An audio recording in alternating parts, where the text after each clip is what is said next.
மாண்புமிகு இதயம் புரட்சி தலைவி அம்மா தெய்வத்தை வணங்கி இன்றைய தினம் மாண்புமிகு பாரத பிரதமர் நரேந்திர மோடிஜி அவர்கள் தமிழகத்திற்கு பல்லாயிரக்கணக்கான கோடி ரூபாயை வாரி வழங்கி புதிய திட்டங்களுக்கு அடிக்கல் நாட்டு விழாவும் ஏற்கனவே முடிவுற்ற பாலப்பணிகளை திறக்கின்ற நிகழ்ச்சிக்கும் கலந்து கொண்டமைக்கு உங்கள் சார்பாக எனது சார்பாக அவருக்கு நன்றியை முதலில் தெரிவித்துக் கொண்டு இந்த சிறப்பான நிகழ்ச்சியில் பங்கு பெற்று கருத்துக்களை வழங்க இருக்கின்ற மாண்பு பாரத பிரதமர் திரு நரேந்திர மோடிஜி அவர்களே, நிகழ்ச்சியில் பங்கு பெற்றிருக்கின்ற மாண்புமிகு ஆளுநர் அவர்களே, மாண்புமிகு நாடாளுமன்ற துணை சபாநாயகர் அவர்களே, மாண்புமிகு துணை முதலமைச்சர் அவர்களே, மாண்புமிகு மத்திய இணை அமைச்சர்களே, மாண்புமிகு அரசின் புதுடெல்லிக்கான சிறப்பு பிரதிநிதி சகோதரர் தலவாய் சுந்தரம் அவர்களே, நாடாளுமன்ற அருமை சகோதரர் விஜயகுமார் அவர்களே, நிகழ்ச்சியில் பங்கு பெற்றிருக்கின்ற பெரியவர்களே, தாய்மார்களே, பாரதிய ஜனதா கட்சியினுடைய நிர்வாகிகளே, தொண்டர்களே, அனைத்து இந்திய அண்ணா திராவிட முன்னேற்ற கழகத்தினுடைய தொண்டர்களே, நிர்வாகிகளே, கூட்டணி கட்சியை சேர்ந்த நிர்வாகிகளே, அனைவருக்கும் என்னுடைய முதற்க நன்றி கலந்த வணக்கத்தை தெரிவித்துக் கொண்டு, தமிழ்நாடு மக்கள் மீது குறிப்பாக கன்னியாகுமரி மாவட்ட மக்களின் நலனில் அக்கறை கொண்டு தமிழ்நாட்டிற்கான பல்வேறு வளர்ச்சிப் பணிகளை துவக்கி வைக்கும் இந்த நிகழ்ச்சிக்கு வருகின்றிருக்கும் மாண்பு பாரத பிரதமர்களை மீண்டும் வருக வருக எனது உங்கள் சார்பாகவும் தமிழக மக்களின் சார்பாகவும் அவரை வரவேற்கின்றேன். I welcome the Honorable Prime Minister who has come to Kanyakumari for inaugurating and laying foundation stone for various schemes which would benefit the people of Tamil Nadu. Kanyakumari மாவட்டம் அதிக அளவிலான மீனவ கிராமங்களை கொண்டதாகும். இங்கே விவசாய பெருங்குடி மக்களும் அதிக அளவில் உள்ளனர். இங்கு ரப்பர் உற்பத்தி அதிக அளவில் செயல்படுகிறது. நீலக்கடல் ஓரத்திலே நித்தம் தவம் செய்யும் குமரி என்று மகாகவியின் வரிகளுக்கு இணங்க தமிழ்நாட்டின் தென்கோடியில் தவக்கோலத்தில் இருந்து கொண்டு அருள்வாளிக்கும் குமரி எண்ணெய் வீட்டிற்கும் மாவட்டம் குமரி மாவட்டம். இங்கு முக்கடல் மட்டுமல்ல 3 மதங்களும் சங்கமதிக்கின்றன. சமூக மாற்றத்திற்கு வித்திட்ட ஐயா வைகுண்டசாமி திருக்கோயில் மாவட்டத்தில் தான் உள்ளது. அனைத்து சமநிலைக்கும் சகோதர பாசத்துடன் வாழும் மாவட்டம் கன்னியாகுமரி மாவட்டம். நாட்டில் சமுதாய மாற்றத்தை உருவாக்க பாடுபட்ட இளைஞர் சுவாமி விவேகானந்தர் தவமிருந்து அறிவு விளக்கம் பெற்றது முக்கடலும் சங்கமிக்கும் குமரியில்தான். மேலும் இம்மாவட்டம் கல்லாதவர்களே இல்லாத அளவுக்கு கற்றவர்கள் நிறைந்த மாவட்டம் கன்னியாகுமரி மாவட்டம்.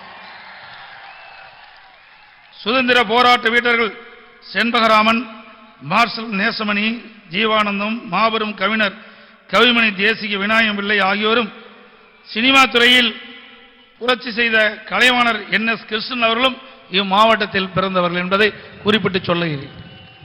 இங்குள்ள மக்களின் வாழ்வாதாரத்தை கருத்தில் கொண்டு மாண்பு புரட்சி தலைவி அம்மா அவர்களும் அவர்களை தொடர்ந்து மாண்பு அம்மாவின் அரசும் அதிக அளவிலான திட்டங்களை இந்த மாவட்டத்திற்கு செயல்படுத்தி வருகிறது. அதில் ஒரு சிலவற்றை இங்கே குறிப்பிட விரும்புகின்றேன். மீனவர்கள் நலனை கருத்தில் கொண்டு அவர்களின் வாழ்வாதாரத்தை உயர்த்தும் நோக்குடன் 96.72 கோடி ரூபாய் செலவில் குளச்சலிலும் 81.22 கோடி ரூபாய் செலவில் சின்ன முட்டத்திலும் மீன்பிடி துறைமுகங்கள் கட்டி முடிக்கப்பட்டு மீனவருடைய பயன்பாட்டிற்கு அர்ப்பணிக்கப்பட்டது. 97.4 கோடி ரூபாய் செலவில் தேங்காய்பட்டணத்தில் மீன்பிடி துறைமுகம் கட்டப்பட்டு முடிவுறும் நிலையில் உள்ளது. இது தவிர நீரோடி, வல்லவினை மற்றும் மார்த்தாண்டம் துறை ஆகிய இடங்களில் 116 கோடி ரூபாய் செலவில் நெற்கள் சுவர் அமைக்கும் பணியும் தேங்காய்பட்டணத்தில் குளிர்சாதன மற்றும் நவீன பதப்படுத்தும் வசதியுடன் கூடிய ஒருங்கிணைந்த மீன்பிடி துறைமுகம் அமைத்திட தேவையான ஆய்வுப் பணிகளும் மேற்கொள்ளப்பட உள்ளன. விளவங்கோடு தாலுகா சின்னத்துறையில் 1,95 லட்சம் ரூபாய் மதிப்பீட்டில் கடல் அரிப்பு தடுப்புச் சுவரை மறுசீரமைக்க நிர்வாக ஒப்புதல் வழங்கப்பட்டுள்ளது. விளவங்கோடு தாலுகா பூந்துறையில் 14,68 லட்சம் ரூபாய் மதிப்பீட்டில் தூண்டில் வளைவு அமைக்க நிர்வாக ஒப்புதல் வழங்கப்பட்டுள்ளது. ஆழ்கடல் மீன்பிடிப்புக்கு ஏற்ற வகையில் 50% மானியத்தில் 26 ஆழ்கடல் சூறை மீன்பிடி படகுகள் கொள்முதல் செய்ய மானியம் வழங்க நிதி ஒதுக்கீடு செய்யப்பட்டுள்ளது.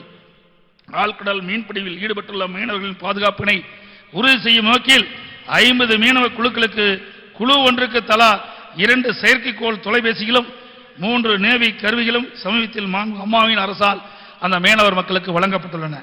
கடலோர மக்களை பாதுகாக்கும் வகையில் கன்னியாகுமரி, கிள்ளியூர், குளச்சல், நாகர்கோயில் ஆகிய கடலோர பகுதியில் பல இடங்களில் சுமார் 25 கோடி ரூபாய் செலவில் கடலரிப்பு தடுப்பு பணிகள் மேற்கொள்ளப்பட்டுள்ளன. அணை புனரமைப்பு மற்றும் மேம்பாட்டு திட்டத்தின் கீழ் 76.16 கோடி மதிப்பீட்டில் விலங்கோடு மற்றும் கன்னியாகுமரி பகுதியில் 5 அணைகள் புனரமைக்க ஆணை வழங்கப்பட்டு அதில் 4 பணிகள் முடிவிற்றும் ஒரு பணி முன்னேற்றத்திலும் உள்ளது. இதன் மூலம் 97,357 ஏக்கர் நிலங்கள் பாசன வசதி பெறுகின்றன. பசு வீடுகள் திட்டத்தின் கீழ் இம்மாவட்டத்தில் 15 கோடி ரூபாய் மதிப்பீட்டில் ஏழை எளியோர்களுக்கு வீடு கட்டி தரப்பட்டிருக்கின்றன.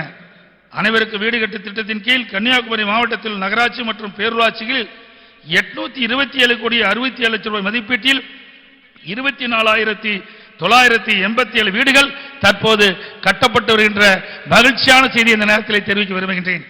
நெடுஞ்சாலைத்துறையின் சார்பில் 53.67 கோடி ரூபாய் செலவில் 157.18 கிலோ நீளத்திற்கு சாலைகள் அமைக்கப்பட உள்ளன. மேலும் 23 பாலங்களும் சிறு பாலங்களும் கட்டப்பட்டு வருகின்றன. மாநில இணைக்கும் சாலை நிதி திட்டத்தின் கீழ் அண்டை மாநிலமான கேரளாவை இணைக்கும் வகையில் 95 கிலோமீட்டர் நீள சாலை பணிகள் 90 கோடி ரூபாய் செலவில் மேற்கொள்ளப்பட உள்ளன. மிக கடுமையான தாக்கிய ஒக்கி புயலின் போது இருந்த மற்றும் காணாமல் போன 204 மீனவர் குடும்பத்தினருக்கு அம்மாவின் அரசு அவர்களின் குடும்ப நிதி கருத்தில் கொண்டு குடும்பம் ஒன்றுக்கு தலா 20 லட்சம் ரூபாய் மொத்தம் 40.80 கோடி ரூபாய் நிவாரணம், சேதமடைந்த படகுகள் மற்றும் மீன்பிடி சாதனங்களுக்கு 7.80 கோடி ரூபாய் நிவாரணம் வழங்கிய அரசு இறந்த மற்றும் காணாமல் போன மீனவர் குடும்பங்கள் எதிர்காலத்தை கருத்திலே கொண்டு அவரது வாரிசுதாரர்களுக்கு தாயுள்ளத்துடன் அரசு பணியும் வழங்கப்பட்டுள்ளது. ஒக்கி புயலினால் சேதமடைந்த சாலைகளை நிரந்தரமாக சீரமைக்கும் பணிக்காக 29 கோடி ரூபாய் பணிகள் நடைபெற்று வருகின்றன. 30,788 மீனவர் குடும்பங்களுக்கு வாழ்வாதார உதவித்தொகையாக தலா 5,000 ரூபாய் என மொத்தம் 15,38,90,000 ரூபாய் வழங்கப்பட்டு வாழ்வாதாரம் பாதிக்கப்பட்ட 1,524 மலைவாழ் குடும்பங்களுக்கு தலா 5,000 ரூபாய் நிவாரணமாக 76,20,000 ரூபாய் வழங்கப்பட்டது. ஒக்கி புயலின் போது சேதமடைந்த வாழை, ரப்பர் மற்றும் கிராம பயிர்களுக்கு இழப்பீடுகள் வழங்கப்பட்டன. அந்த வகையில் கன்னியாகுமரி, தூத்துக்குடி மற்றும் திருநெல்வேலி ஆகிய மாவட்டங்களைச் சேர்ந்த விவசாயிகளுக்கு தோட்டக்கலை மற்றும் வேளாண் பயிர்களுக்கு 10,99 லட்சம் ரூபாய் நிவாரணமாக வழங்கப்பட்டது. கன்னியாகுமரி மாவட்டம் தோவாளை மற்றும் அகஸ்தீவரம் வட்டாரத்தில் அதிக அளவு மக்கள் மலர்கள் உற்பத்தி செய்யப்படுகின்றன. அவரை சந்தைப்படுத்த விவசாயிகளுக்கும் வணிகர்களுக்கும் அனுமதித்து வந்த சிரமத்தை களைத்திடும் பொருட்டு 3 கோடி ரூபாய் மதிப்பீட்டில் 75 கடைகளுடன் கூடிய பாரத ரத்னா டாக்டர் எம்ஜிஆர் மலர் வணிக வளாகம் தோவாளையில் அமைக்கப்பட்டு 30/1/2012 துவக்கி வைக்கப்பட்டுள்ளது. பொதுப்பணித்துறையின் சார்பில் 15 கோடி ரூபாய் மதிப்பீட்டில் விளவங்கோடு வட்டத்தில் இறையுமன் துறை அருகில் குளித்துறை ஆற்றின் குறுக்கே தடுப்பணை கட்டும் பணி மேற்கொள்ளப்பட்டுள்ளது. அரசின் நலத்திட்டங்கள் மக்கள் எளிதில் சென்றடையும் பொருட்டு நாகர்கோவில் நகராட்சியை மாநகராட்சியை நிலை உயர்த்த அம்மாவின் அரசால் சட்டம் இயற்றப்பட்டுள்ளது. மேலும் கிள்ளியூரை தலைநகரமாக கொண்டு ஒரு புதிய வருவாய் வட்டமும், செருப்பலூரை தலைநகரமாக கொண்டு திருவட்டார் வருவாய் வட்டமும் உருவாக்கி அரசாணை வெளியிடப்பட்டுள்ளது. மேலும் அவ்வப்போது இயற்கை பேரிடரினால் பாதிக்கப்படும் இவ்வாட்டத்தில் 20 கோடி ரூபாய் செலவில் சுமார் 15 இடங்களில் 7,000 நபர்கள் தங்கும் வகையில் இயற்கை பேரிடர் பல்நோக்கு பாதுகாப்பு மைய கட்டிடம் பணி மேற்கொள்ளப்பட்டுள்ளது.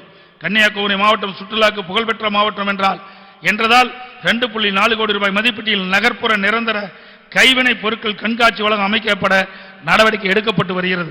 இம்மாவட்ட மணியின் மைந்தரான கவிமணி தேசிய விநாயகம் பிள்ளை அவர்களுக்கு 1 கோடி ரூபாய் மதிப்பீட்டில் நூலகத்துடன் கூடிய ஒரு மணிமண்டபம் விரைவில் அமைக்கப்பட உள்ளது. ஒரு பானை சோற்றுக்கு ஒரு சோறு பதம் என்பது போல அம்மாவின் அரசு நடைமுறைப்படுத்தி வரும் பல்வேறு திட்டங்களில் ஒரு சிலவற்றை மட்டும் நான் இங்கே கூறியுள்ளேன். இது போன்ற பல்வேறு பணிகள் கன்னியாகுமரி மாவட்டத்தில் உள்ள தமிழ்நாடு முழுவதும் நடைபெற்று வருகின்றன. மேலும் மதுரை ராமநாதம் 4 வழிச்சாலையும், தேசிய நெடுஞ்சாலையும் 32 ஏழையும் இணைக்கும் பனங்குடி கன்னியாகுமரி 4 வழிச்சாலையும், மார்த்தாண்டம் சந்திப்பு மற்றும் பார்வதிபுரம் சந்திப்பில் பாலங்கள் கட்டும் பணிகள் முடிக்கப்பட்டு 4 பாரத பிரதமரால் இன்று நாட்டிற்கு அர்ப்பணிக்கப்பட உள்ளன. இது தவிர மதுரை செட்டிக்குளம் பிரிவுகளும், செட்டிக்குளம் நத்தம் பிரிவுகளும் 4 வழிச்சாலை அமைக்கும், ராமேஸ்வரத்துக்கும் தனுஷ்கோடிக்கும் இருந்த ரயில் சேவை தொடர்பையும், பாம்பன் பாலத்தையும் மேல அமைக்கும் திட்டங்களும், கன்னியாகுமரி சாலை பாதுகாப்பு பூங்கா மற்றும் போக்குவரத்து அருங்காட்சியகம் அமைக்கும் பணிகளும் அடிக்கல் நாட்டப்பட்டுள்ளது. மதுரை முதல் சென்னை வரையிலான தேஜாஸ் அதிவேக ரயில் சேவையை இன்று 4 பாரத பிரதமர்கள் கொடியை அசைத்து வைக்க துவக்கியுள்ளார்கள். I thank the Honorable Prime Minister who has come here to inaugurate various schemes, lay foundation stones for new schemes which will help in the overall development of Tamil Nadu. I also thank the Honorable Prime Minister for sanctioning the Tejas Express train which will help in enhancing connectivity to South Tamil Nadu. மாநில அரசு நடைமுறைப்படுத்த திட்டங்கள் போக மத்திய அரசும் வளர்ச்சி திட்டங்களை செயல்படுத்தி வருகிறது என்பது மக்கள் அனைவருக்கும் தெரியும். வளர்ச்சி திட்டங்களில் காட்டும் அக்கறை இணையாக நாட்டின் பாதுகாப்பிலும் மத்திய அரசு அக்கறை செலுத்தி வருகிறது என்பதை இந்த நேரத்தில் இங்கே குறிப்பிட விரும்புகின்றேன். அந்த வகையில் உலகத்தை அச்சுறுத்தும் பயங்கரவாதத்தை வேரோடு அழிப்பதற்கு நமது மாண்புமிகு பாரத பிரதமர் திரு நரேந்திர மோடிஜி அவர்கள் எடுத்து வரும் துணிச்சல்மிக்க செயல்பாட்டின் காரணமாக வெற்றிகரமாக விமானப்படை தாக்குதல் நடத்தி பயங்கரவாத முகாமில் அளிக்கப்பட்டதற்கு தமிழ்நாட்டு மக்கள் சார்பாக எனது மனமார்ந்த பாராட்டுதலையும் நன்றியும் தெரிவித்துக் கொள்கின்றேன்.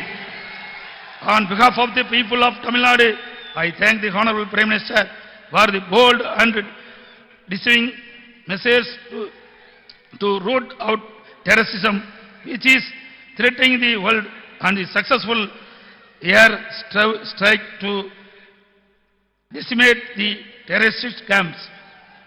Yes, Chief Minister of Tamil Nadu, I thank the Honorable Prime Minister for having taken effective diplomatic steps to bring back Big Commander Abhinandan safely to India.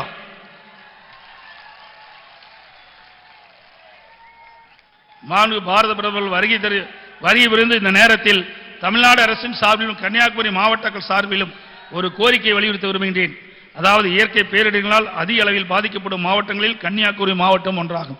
எனவே மீன்பிடிப்பில் ஈடுபட்டுள்ள மீனவர்களை இயற்கை இடர்பாடுகளிலிருந்து துரிதமாக மீட்பதற்கு ஏற்ப ஒரு ஹெலிகாப்டர் இறங்கும் தளம் அமைத்திட வேண்டும் என்று நான் மத்திய அரசிடம் கோரிக்கை வைக்கின்றேன்.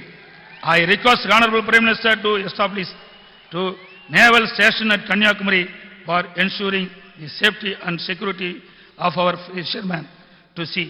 அக்கோரிக்கையை மீது விரைந்து நடவடிக்கை எடுக்க இம்மாவட்ட மீனவர்களின் நீண்ட நாள் தேவையினை நிறைவேற்றி தந்து மீனவ மக்களின் வாழ்வை ஒளியேற்ற வேண்டும் என்று கேட்டுக்கொண்டு கடந்த 5 ஆண்டு காலமாக மாண்பு பிரதமர் அவர்கள் இந்திய நாட்டை வழிநடத்தி செல்வது மட்டுமல்ல இந்திய நாட்டு மக்களுக்கே பாதுகாப்பாக இன்றைக்கு விளங்கிக் கொண்டிருக்கின்றார். எனவே இன்றைக்கு ஒட்டுமொத்த நாடே அவர் பின் நிற்கின்றது, தமிழ்நாடும் அவர் பக்கம் பின் நிற்கிறது என்று சொல்லி வாய்ப்புக்கு நன்றி கூறி விடைபெறுகின்றேன். நன்றி, வணக்கம்.